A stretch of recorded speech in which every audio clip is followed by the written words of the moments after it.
I believe that instinctual players play fast and cerebral players play slow. So the more complicated you get, the slower you play.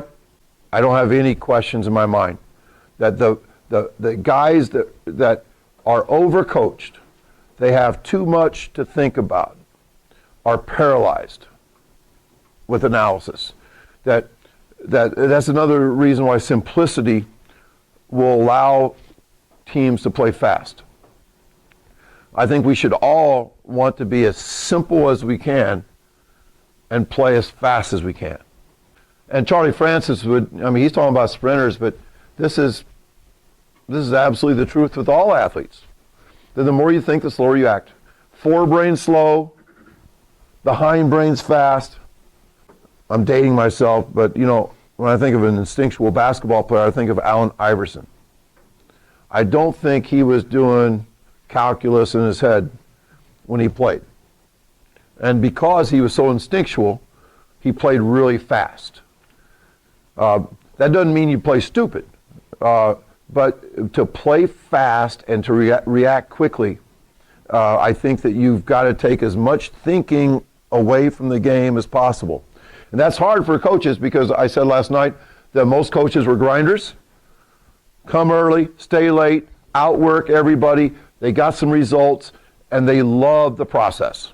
And so they became a coach because of all of that. And that's good, but that's also what's wrong with coaches, is because they expect everybody to grind like they did. And they're probably cerebral too. They're probably thinkers. They're probably smart. I think football coaches I make fun of them all the time, but I think football coaches are some of the smartest people in the world. I mean, like, their minds are like crazy smart.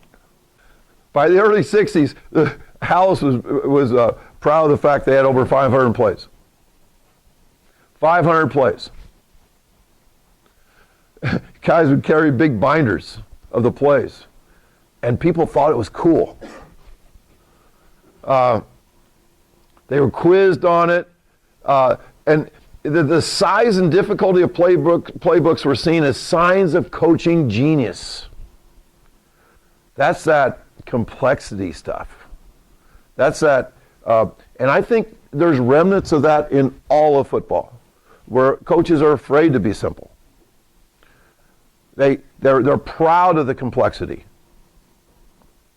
When I first came to Plainfield North, Dan Darlington was the head coach then, and the freshman coach there had to leave, and so they made me freshman coach, so there's an opening and stuff. And I saw the playbook that the freshman coach had made for the summer, and he had 14 plays, but he had 8 variations of all 14 plays. He wanted kids to learn how to block every different conceivable defense. I mean, I think it's just a disease of football that there's too much of this going on. You got, green right slot, Z over spider, Y2 banana has not worked real well this year. Everybody thinks it's fun and stuff. And once again, it's like there's a reverence. There's this is cool to be complex. This is part of the coolness of football. This actually came from an actual NFL huddle. In a way, I don't believe it. It's crazy. It's absolutely nuts. And I think that obviously this is, an example of an extreme. But I really, really believe that if you can't call a play in less than 5 words, you shouldn't be running that play like Mike Leach. I absolutely love that type of simplicity. I mean, if you could, I think 1 word is not quite enough for a play because it might be lost. So, I like 2-word plays. Pitch right, 31 trap, 25 lead. That's the way I want to call plays. I believe in a default formation. I believe that you need to run a certain formation, and that's your default. I don't think you should have to call the freaking formation on every single play. Our varsity, I believe, had 7 or 8 formations in spread. And if you weren't paying attention, you couldn't tell the difference between them. To me, it's just all spread. But they would call the formation and left or right on every single play. That's 2 words too many. I believe, Coach Aaron and I were talking last night.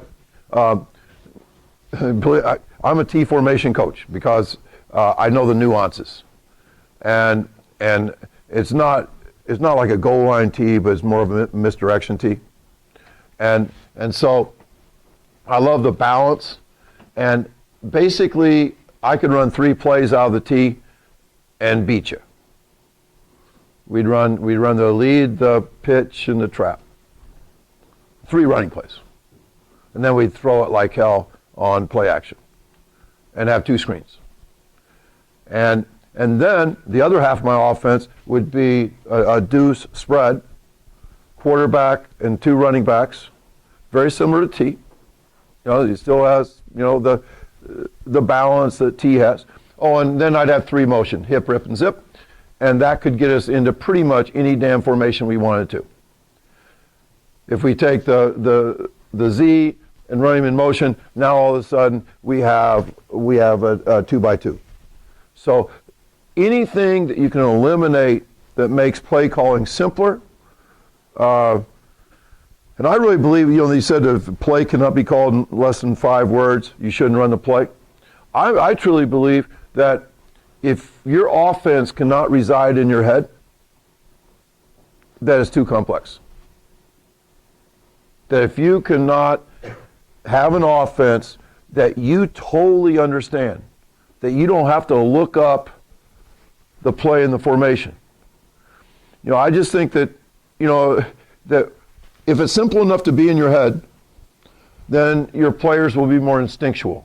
They will be thinking about the execution instead of not going the wrong way. This kind of stuff drives me nuts.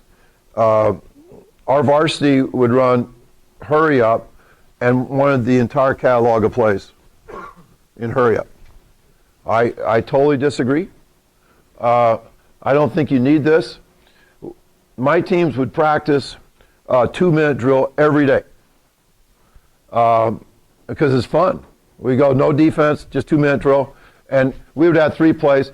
You know, I love the trap out of gun. You know, we'd run 1 formation and we'd trap. We'd have a screen and we'd have hitch. We would on hitch, all 4 receivers run hitch, but then we would tag a receiver by either calling his first name, last name, or number, or his position, one of those 4 things, and he would go vertical. So even though hitch was our only pass play, we could run 1 guy vertical on any play. And the quarterback could pick the guy. So, God, he's going to beat the, okay. 32, you know, okay. Gone. And, of course, you know, we'd yell out, spike, spike, spike. So I guess that's a play. And then anytime there was the ball went out of bounds or something, we could run a different play. And because we were always up like 40-0 at halftime, I got tired of never getting to do the 2-minute drill. So sometimes we would open the game with the 2-minute drill. We just because it's fun.